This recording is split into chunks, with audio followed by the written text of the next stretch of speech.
So, this is the way I put the drawers together.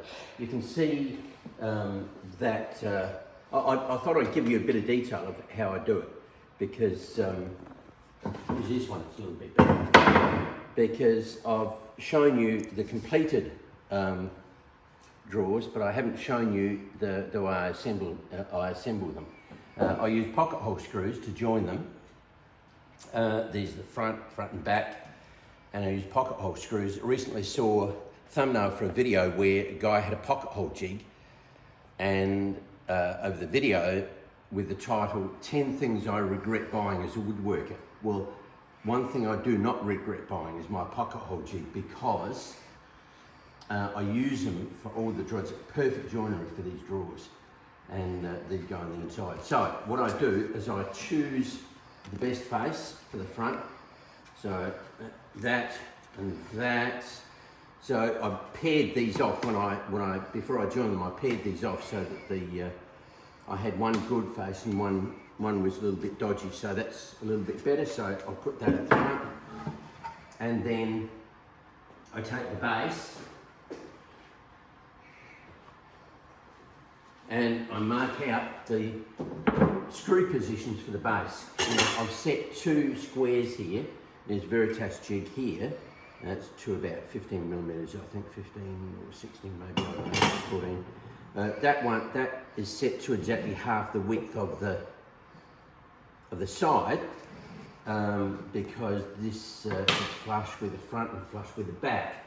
So I mark this out, so come in beyond the pocket hole screws, so don't interfere with the screws, one in the centre and one on the end, and same on the back.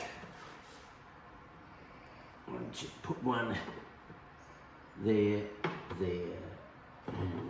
there. And then this one is the depth of the side,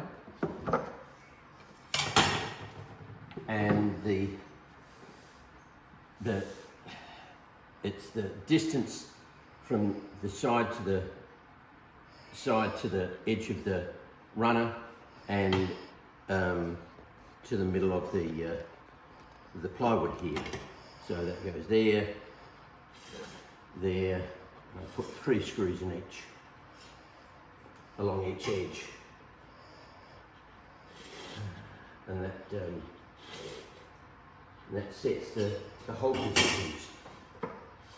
Now, this is the same material as the sides, the same material as runner's made of, and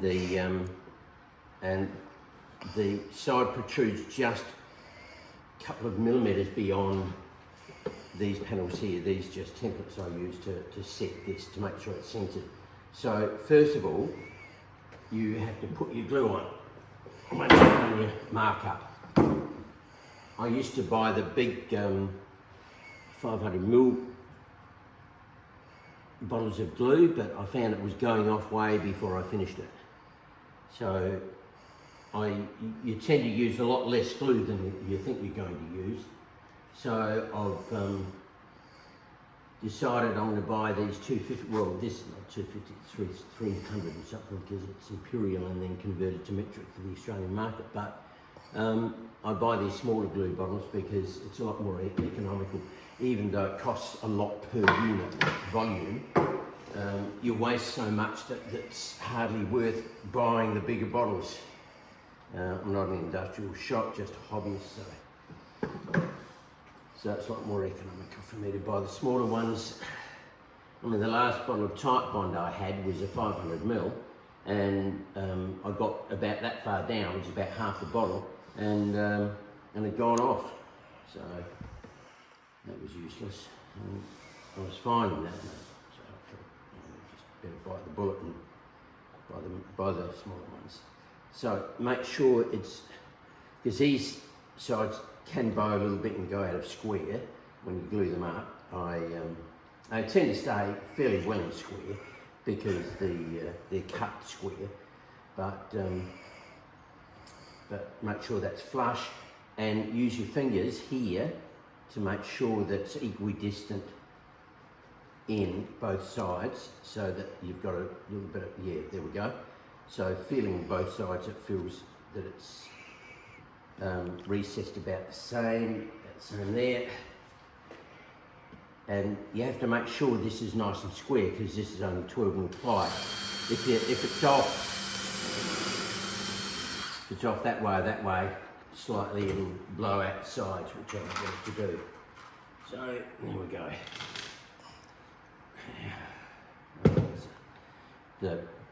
I've got some Robertson screws mixed in with the Phillips head, so I've got the Robertson bit here for these. It's really annoying. I just use them up.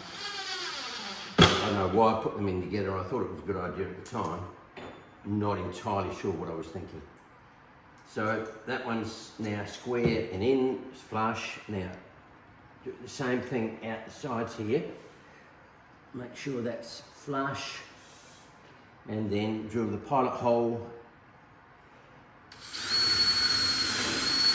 One thing with joinery is that if your material is square and true, then your joinery works. If your material is not square and true originally, then your joinery will never work.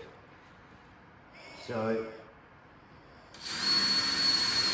you have to put a lot of care into making sure your material is square and true before you start your joinery. Otherwise, it's a waste of time.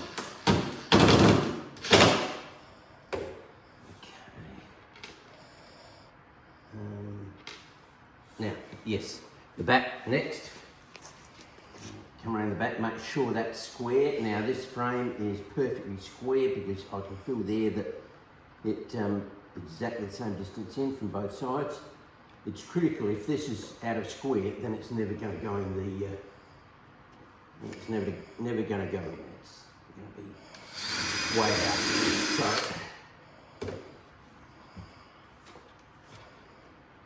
Now these first 3 screws are critical. Once you get these first 3 screws in, you know the side is square and the frame is square and the drill is going to be good. So you then go through and drill the rest of the holes, making sure that you keep the drill as square as possible at all times. So it goes in straight. I've lost my mark here. There we go. That's better. Nice and square.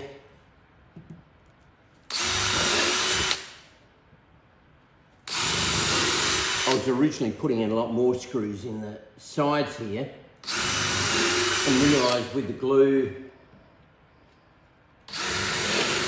and the rigidity of everything, I was wasting screws. There was no point, so I cut it down to 3 screws. I was putting an extra 2 in the sides. But then you can get a bit too carried away sometimes.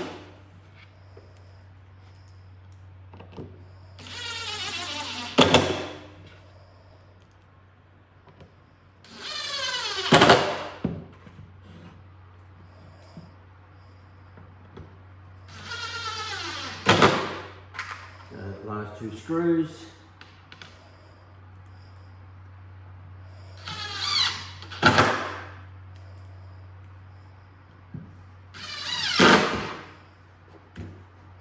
So that's it. The drawer is, oh no, 1 more screw. This one. Don't do that. So that's it now. The only thing now is to just take it and let the glue dry. Now you notice that there's a lot of squeeze out here. I'm not too worried about that because what I've done is once I've done them all, I'll come down here. If you come down here, you can see this is already beginning to dry. By the time I finish them, this will be dry enough to scrape off, but not so dry that I can't scrape it off. So I'll just use a little glue stick to scrape that off. And I'll come through and scrape them all off, and by the time I get back up here it'll be fine. And once I've done that, I can put the handles on I've got a little handle here the handle's made out of scrap decking material. So what I do is if somebody's building the deck, I say, have you got any offcuts? And I get them and I mill one face, the face that's not ridged, I mill, and then glue them together, and that gives me enough thickness. And then I slice it down the centre, and that gives me enough area to cut out these little handles. And then I cut these out on the table saw. So I've got a little template I use, and I put it on the table saw and set the angle on the table saw, and then slice it through. And I do 1, 2, 3, 4, 5, 6 cuts on the table saw. I end up with one of these. And then I round that over with a block plane, or you can use sandpaper if you want, and not those edges though, because that goes up against the drawer like that. So, and they're my handles, and I cut them at 100mm length, and they're the handles, and I screw them on. So the next thing is to clean up glue.